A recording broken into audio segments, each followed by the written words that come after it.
नमस्कार। चलिए आज बात करते हैं मशीन लर्निंग के दो बहुत ही दिलचस्प एल्गोरिदम के बारे में, डिसीजन ट्री और नेव बेस।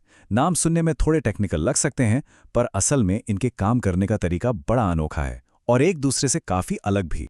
जरा सोचिए, कोई बैंक में लोन के लिए अप्लाई करता है। अब बैंक ये कैसे तय करेगा कि लोन देना है या नहीं? मतलब कंप्यूटर किन चीजों को देखेगा?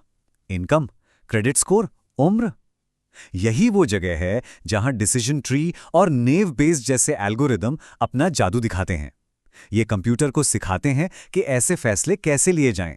तो ये जो फैसला लेने का पूरा प्रोसेस है ना, मशीन लर्निंग की दुनिया में इसे एक खास नाम दिया गया है, वर्गीकरण या क्लासिफिकेशन। चलिए थोड़ा और समझते हैं कि ये है क्या। सीधे सीधे कहें तो क्लासिफिकेशन का मतलब है चीज़ों को सही डिब्बे में डालना। जैसे किसी ईमेल को देखकर ये बताना कि ये स्पैम है या ज़रूरी ईमेल, या फिर किसी बैंक ट्रांजैक्शन को देखकर पता लगाना कि ये फ्रॉड है या नॉर्मल। बस डेटा को सही कैटेगरी में बांटना। तो लोन वाली जो समस्या थी उसको सुलझाने का पहला तरीका देखते हैं, डिसीजन ट्री। इसको समझने का सबसे आसान तरीका है एक फ्लो चार्ट की तरह सोचना। डिसीजन ट्री, जैसा कि नाम से ही जाहिर है, एक पेड़ जैसा स्ट्रक्चर बनाता है।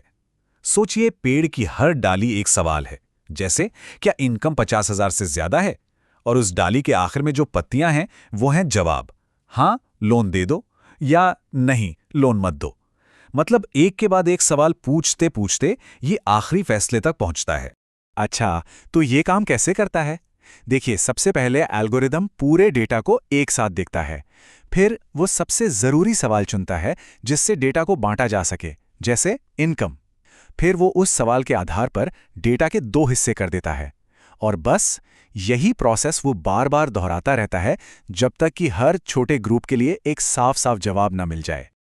अब डिसीजन ट्री का सबसे बड़ा प्लस पॉइंट क्या है? ये कि इसे समझना बहुत आसान है। एकदम सामने दिखता है कि फैसला कैसे लिया गया। लेकिन एक दिक्कत भी है, कभी कभी ये पेड़ इतना बड़ा और कॉम्प्लेक्स हो जाता है कि वो सिर्फ पुराने डेटा को ही रट लेता है। इसे ओवरफिटिंग कहते हैं। और इसका मतलब ये होता है कि जब कोई नया डेटा आता है तो ये उस पर सही से काम नहीं कर पाता। चलिए अब आते हैं दूसरे तरीके पर, जिसका नाम है नेव बेस। इसका सोचने का अंदाज एकदम अलग है। अगर डिसीजन ट्री एक मैनेजर है जो फ्लो चार्ट फॉलो करता है, तो नेव बेस एक जासूस है जो हर सबूत को तौलता है और फिर नतीजा निकालता है। ये एल्गोरिदम काम करता है संभावनाओं यानी प्रोबेबिलिटी पर, और इसके नाम में जो नेव शब्द है उसका मतलब है भोला। ये भोला इसलिए है क्योंकि ये मानकर चलता है कि हर चीज का एक दूसरे से कोई लेना देना नहीं है। जैसे ये सोचेगा कि किसी की इनकम का उसकी उम्र से कोई कनेक्शन नहीं है। अब हम जानते हैं कि असल जिंदगी में ऐसा नहीं होता, पर यह इसकी एक बेसिक धारणा है।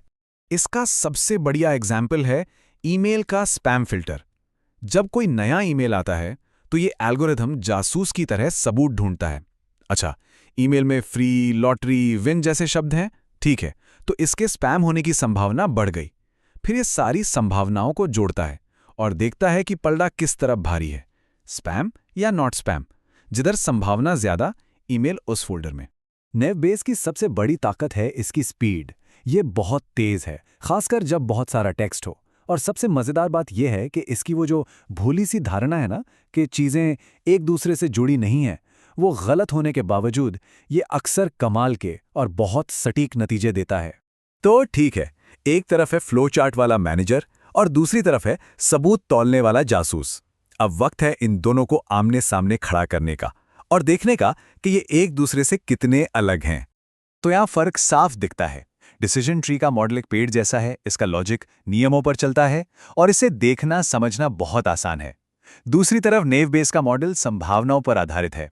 इसका लॉजिक पूरी तरह से मैथ्स है और ये बहुत बहुत तेज है। ठीक है, थ्योरी तो बहुत हो गई।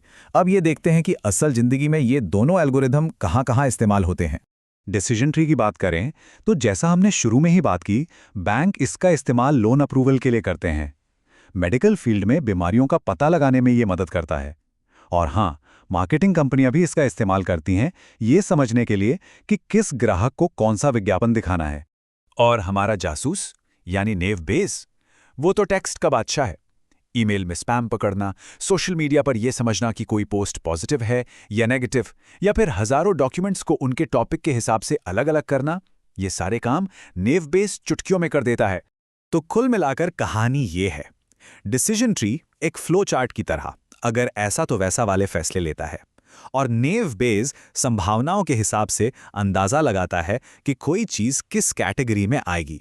तो यहाँ एक सवाल सोचने वाला है, कौन सा एल्गोरिदम समझने में ज्यादा आसान लगा, एक साफ सुथरा फ्लो चार्ट वाला या फिर एक जासूस की तरह संभावनाएं तौलने वाला? ये सोचना वाकई में दिलचस्प है कि कैसे दो बिल्कुल अलग रास्ते एक ही मंजिल तक पहुंचते हैं।